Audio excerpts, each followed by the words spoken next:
किरवा के पात पर उगेलन सूरज मल जाके झूके। किरवा के पात पर उगेलन सूरज मल जाके झूके। हे करेलू छठ बरतिया से जाके झूके। हे करेलू छठ बरतिया से जाके झूके। हम तो से पूछी बरतिया ये बरतिया से केकरा लागी। हम तो से पूछी बरतिया ये बरतिया से केकरा लागी। हे करेलू छठ बरतिया से केकरा लागी।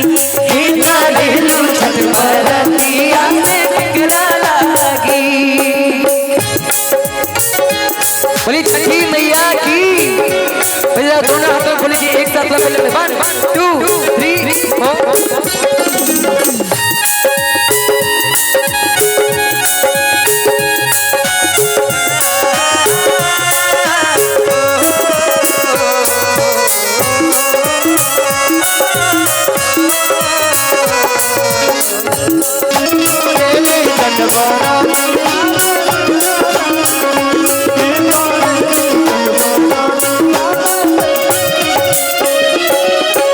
हमरो जे बेटा बाबा बना ऐसन बेटा बाबा से उनके लागी।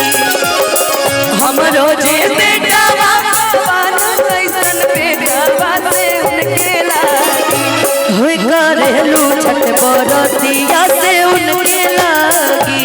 होय करेलू छठ बरतिया से उनके लागी।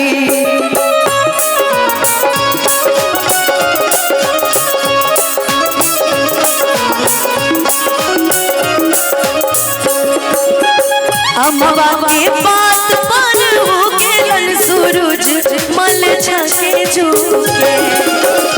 अमवा के पात पर उगेलन सूरज मल जाके झूके। हे करेलू छठ बरतिया से जाके झूके। हे करेलू छठ बरतिया से जाके झूके। हम तो से पूछी बरतिया ये बरतिया से केकरा लागी। हम तो से पूछी बरतिया ये बरतिया से केकरा लागी। हे करेलू छठ बरतिया से केकरा लागी। हे करेलू छठ बरतिया से केकरा लागी।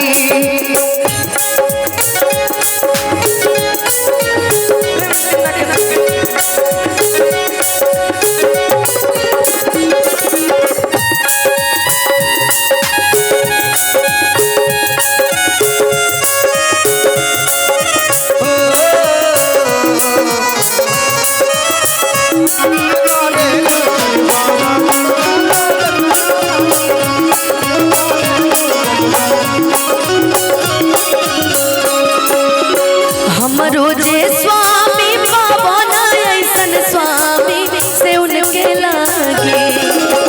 हमरो जे स्वामी पावन ऐसन स्वामी से उनके लागे। हे करेलू छठ बरतिया से उनके लागी।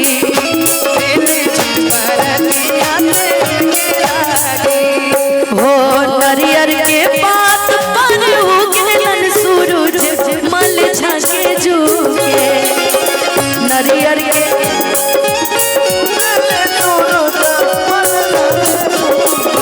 हे करेलू छठ बरतिया से जाके झूके।